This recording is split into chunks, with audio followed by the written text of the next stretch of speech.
Hello and welcome.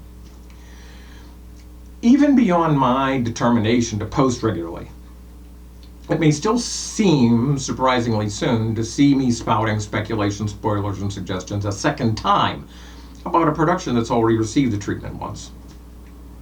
Going forward, this should be expected in regard to the entire DCU, given the steady, if cautious, pace James Gunn has introduced to the overall brand.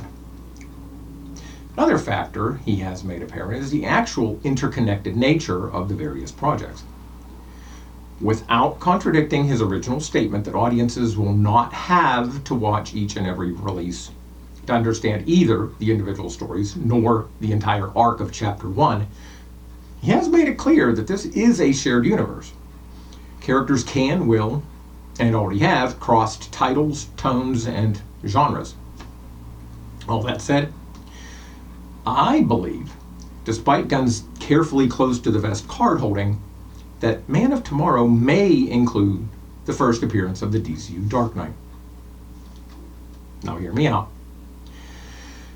Lex Luthor is the richest man in the DCU, so he and Bruce Wayne probably have the same circle of business acquaintances. And Batman would definitely be keeping tabs on Luthor's less savory and more dangerous activities, not personally acting on the information as long as the Justice Gang is able to keep things under control. Well, that ended when Lex's pocket universe nearly tore the world apart, especially when Metropolis is barely one state away from Gotham. From now on, anything related to Luthor Corp, and Argus, of course, is going to attract the Cape Crusaders' attention. However, Batman still has respect for territorial claims, not to mention particular sets of powers, of local meta-heroes, to avoid the fight first, team up after trope. So unless his own unique skills are specifically and urgently required, he'll likely notify the standard opposition.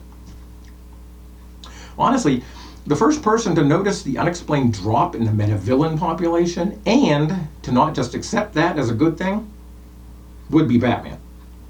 So the Salvation Protocol is not going to sit well with the Dark Knight, and he'll realize that a solution is probably going to take powers.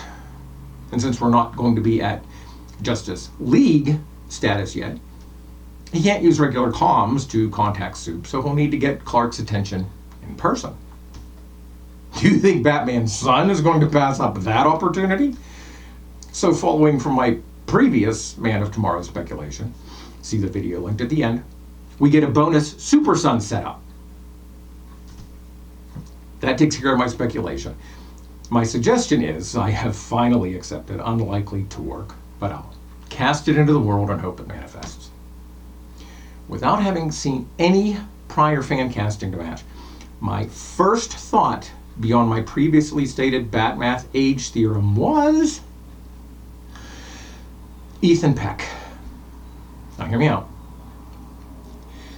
In interviews, Ethan has mentioned being a comic reader and wanting to play a superhero. Nearly a decade ago, at this point, when he was promoting The Curse of Sleeping Beauty, he even mentioned trying to be the next Batman. He was apparently joking at the time, but maybe just to play off the actual desire.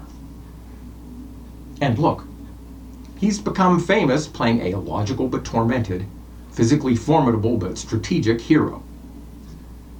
With pointed ears even. And finally, he isn't a Nepo baby, he's legacy. And his grandfather, Gregory Peck, was the physical inspiration for David Mazzucchelli's classic Batman Year One Bruce Wayne. Okay, I realize Ethan's association with Star Trek probably keeps him out of the running, but there are plenty of multi-franchise lead actors. Just scroll through the Disney Plus queues and tell me they haven't revived the old Hollywood studio system. Well, that wraps up this installment. Let me know your thoughts in the comments. Likes and subscribes also encouraged. Thanks for your time. Stop back again.